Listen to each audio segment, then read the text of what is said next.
Έλατε μαζί μας για να επισκεφτούμε το διάσημο ναυάγιο του πλοίου Δημήτριος, που βρίσκεται λίγα χιλιόμετρα από το Γήθιο, και να κάνουμε μπάνιο στην υπέροχη παραλία. Στο τέλος θα επιστρέψουμε στο ξενοδοχείο μας για να θαυμάσουμε το όμορφο ηλιοβασίλεμα και την γύρω περιοχή από ψηλά.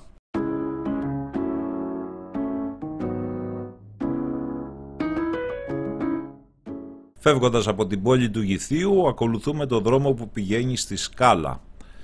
Μετά από την παραλιακή διαδρομή ανεβαίνουμε για λίγο στο βουνό, όπου θα σταματήσουμε για να θαυμάσουμε το διάσημο ναυάγιο του Γηθίου από ψηλά και στη συνέχεια θα κατεβούμε στην παραλία της Ελληνίτσας για να το δούμε από κοντά. Το φορτηγό πλοίο Δημήτριος προσάραξε εκεί στις 23 Δεκέμβρη του 1981. Το πλοίο κατέπλευσε εκτάκτως στο Γήθιο επειδή ο καπετάνιος ήταν άρρωστος και έπρεπε να μπει στο νοσοκομείο. Μετά από σοβαρά οικονομικά προβλήματα, το πλήρωμα απολύθηκε και το πλοίο παρέμεινε αγκυροβολημένο στο λιμάνι του Γηθίου. Κάποια στιγμή που επικρατούσαν δύσκολες καιρικές συνθήκες, το σκάφος παρασύρθηκε από το λιμάνι και ξεβράστηκε από τη θάλασσα στην παραλία της Ελληνίτσας, στην περιοχή Βαλτάκη, όπου και εγκαταλείφθηκε χωρίς να υπάρξει ενδιαφέρον για την τύχη του. Το ναυάγιο όμως πλέον έχει γίνει ένα δημοφιλές τουριστικό αξιοθέατο, προσελκύοντας πολύ κόσμο που έρχεται να το δει και να κάνει μπάνιο στην όμορφη παραλία.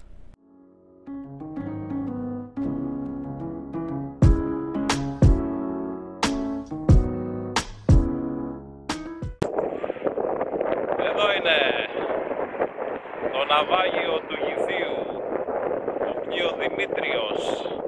Πάμε να το δούμε και από κοντά.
Αυτό είναι λοιπόν το ναυάγιο Δημήτριος στο Γήθιο. Ένα ασκαρί που έχει προσαράξει στα ριχά και έγινε εδώ αξιοθέατο της περιοχής. Έχει κάνει διάσημη αυτή την παραλία. Θέλει λίγο περπάτημα από το σημείο που αράζει το αυτοκίνητο, αλλά αξίζει τον κόπο για να το δεις και από κοντά. Και πάντα έχει πολύ κόσμο.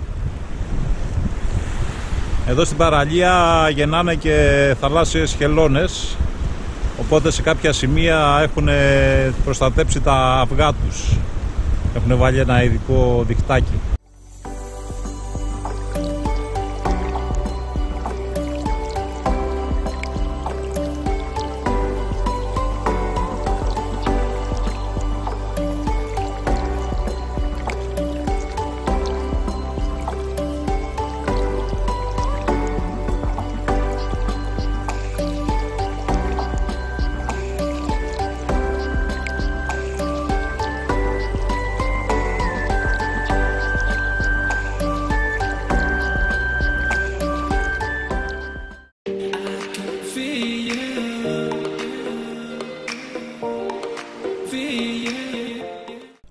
Πηγαίνουμε τώρα πίσω στο εναλλακτικό ξενοδοχείο μας μέσα από μια περιπετειώδης διαδρομή, όπως βλέπετε. Μάλλον είναι πολύ εναλλακτικό για εμάς τελικά, αφού δεν έχει πρόσβαση στο διαδίκτυο ούτε καν τηλεόραση. Βρίσκεται όμως σε όμορφη περιοχή που θα δούμε από ψηλά καθώς πέφτει ο ήλιος.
Yeah.